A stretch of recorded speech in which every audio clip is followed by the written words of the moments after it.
Nah, sekarang kita masuk kepada pembelajaran berikutnya tentang karakteristik sel, gitu ya. Tadi kita belajar udah konsep utama, sekarang karakteristik sel. Nah, sekarang kita melihat nih, kalau di gambar ini peserta bisa melihat ya, kalau sel itu seperti sebuah ekosistem gitu ya.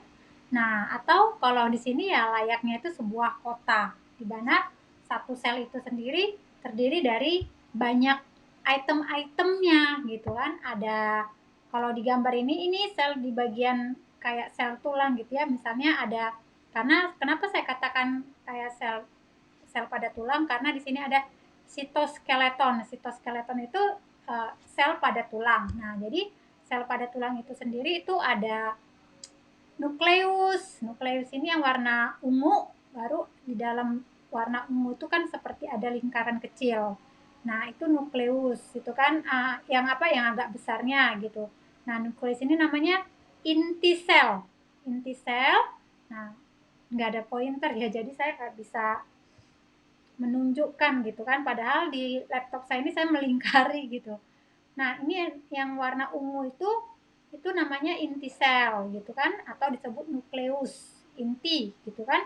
Nah, di sini fungsi nukleus itu menjaga records atau rekaman yang berisi ya informasi genetik kita gitu. Nah, ketika kita bayi, nah kita dapat informasi genetik ini dari orang tua gitu kan. Karena orang tua menurunkan gennya kepada kita. Nah, dia merecord di sini nih di inti sel ini. Nah, lalu ada namanya nukleolus. Nah, nukleolus. Lalu ada namanya nuclear envelope atau kayak amplop gitu ya, dari kayak yang melapisin inti sel itu gitu. Nah, lalu ada kromosom. Nah, kromosom itu yang berisi DNA dari orang tua kita gitu. Nah, ini bersifat ya ini menjaga records atau rekaman dari yang berisi informasi genetik kita. Nah, lalu ada namanya nukleoli. Nukleoli itu menjalankan tugas hariannya seperti staf gitu. Tadi kan nukleus inti sel, lalu nukleoli. Nah, kalau dia itu disebut ini nukleolus itu ya, nukleoli. Nah, dia tugasnya itu seperti seorang staf gitu, bertanggung jawab ke ribosomes. Nah, bisa dilihat ya, ini agak pelan ya. Di sini ada ribosomes. Oh, di bagian gambar. Nah, ini yang ada tanda 3 garis di sebelah kanan, dari yang seperti warna pink sama warna blue.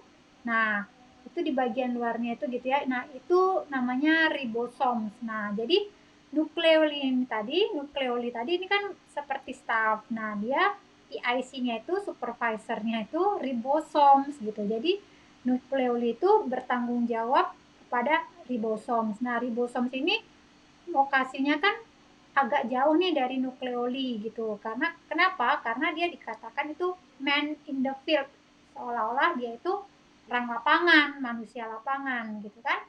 Kalau kita mau menganalogikan tugas dari sel ini seperti layaknya sebuah kota. Nah, man in the field ini ya ribosomes, orang-orang yang in charge di lapangan. Nah, lalu si nukleoli tadi ya bertanggung jawab kepada si ribosomes ini gitu. Lalu ada disebut namanya sitoplasma. Nah, sitoplasma itu apa?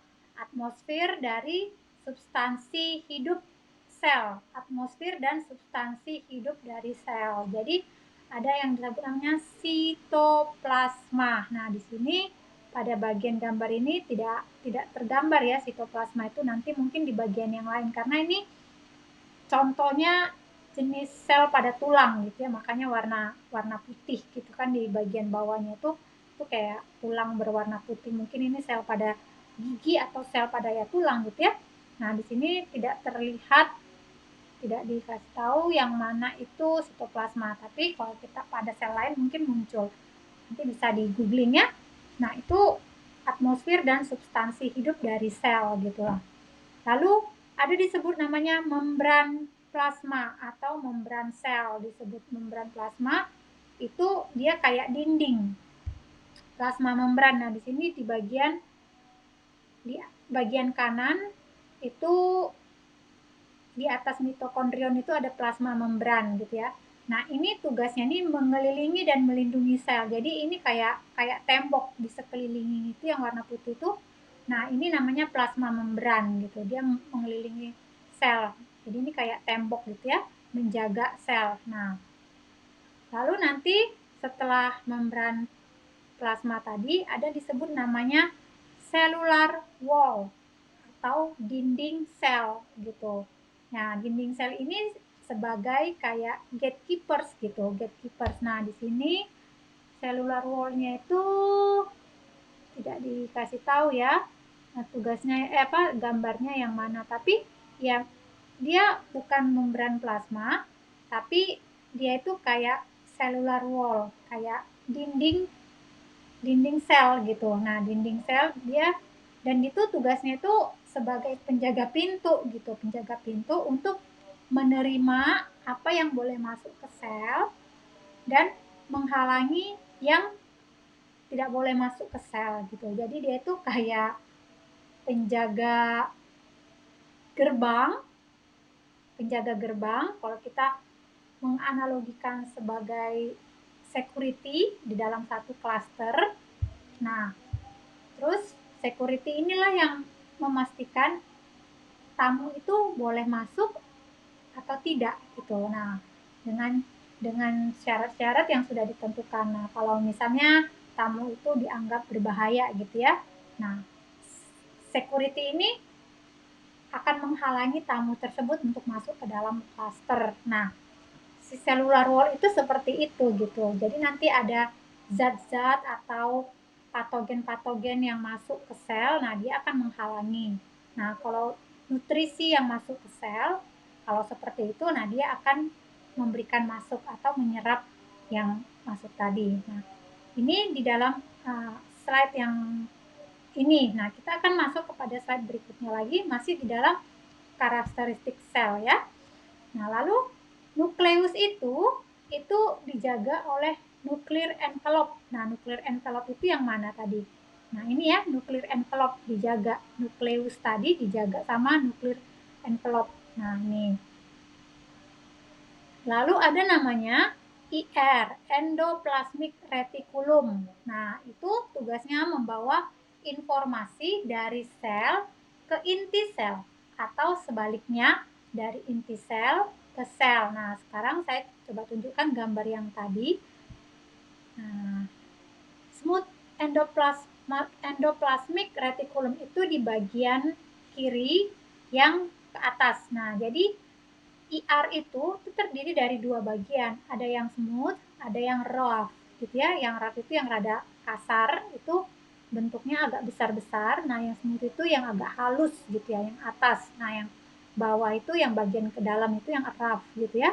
Nah, ini tugas mereka ini adalah ya membawa informasi gitu dari sel ke inti gitu, dari sel ke nukleus tadi. Jadi ini kayak kan ada lapisan putih, kuning, lalu biru, lalu ungu. Nah, yang kuning itu kan itu ya lisosom atau ya ada bagian yang lain gitu kan. Lalu nah mereka itu sebagai pengantara yang membawa informasi, yang memberikan informasi ke nukleus. Nah, itu namanya endoplasmic reticulum. Jadi kalau kita bayangkan dia itu sebagai pembawa informasi gitu ya, atau ya agen informasi gitu yang memberikan informasi gitu. Lalu kalau misalnya kita bayangkan ada seorang utusan dari satu presiden ke presiden lain, nah utusan itu namanya IR atau endoplasmic reticulum gitu.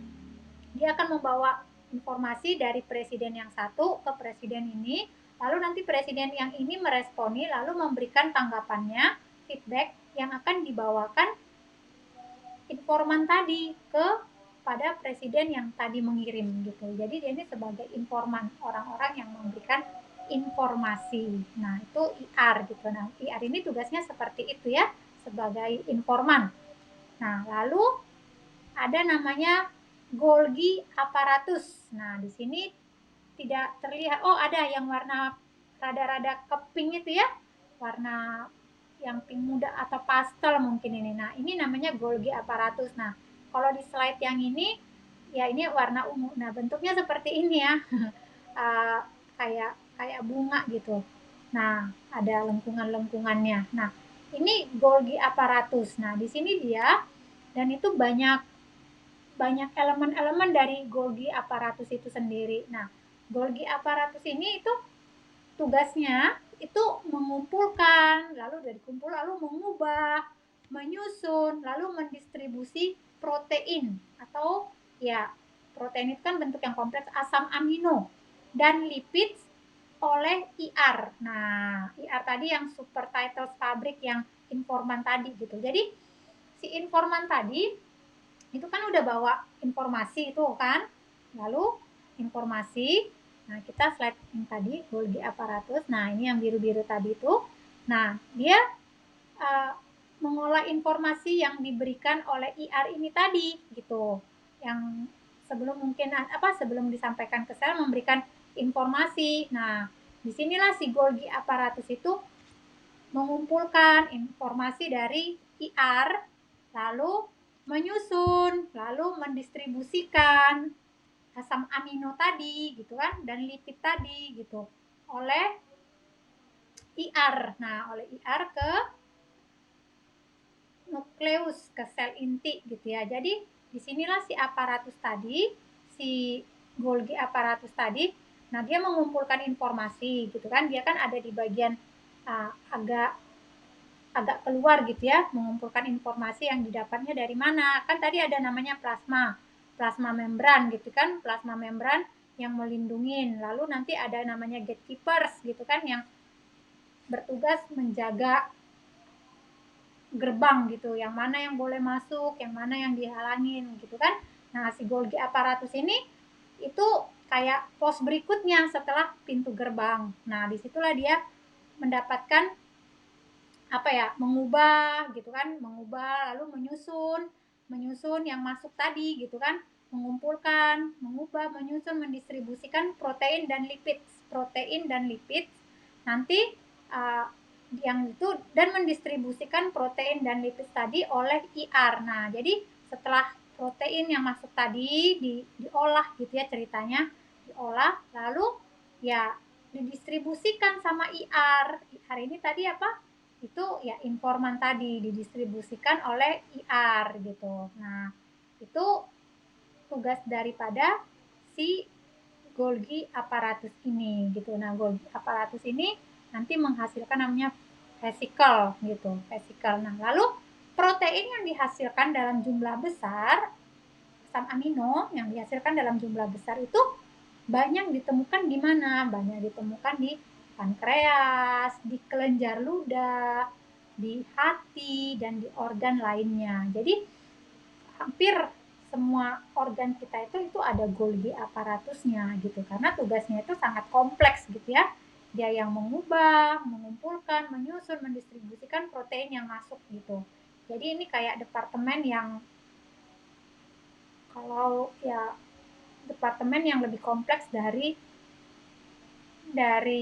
security tadi gitu, dari si gatekeepers tadi gitu yang disebut cellular wall tadi gitu. Nah, jadi dia situ sebagai departemen yang mengolah apa yang masuk gitu tadi kan. Nah, lalu untuk didistribusikan oleh IR. Nah, jadi ini banyak Golgi apparatus ini banyak di pankreas, di kelenjar, di ludah, di hati, dan di tempat-tempat lainnya. Berarti kita tahu bahwa fungsi dan keberadaan Golgi apparatus ini menjadi sesuatu yang penting dari satu sel.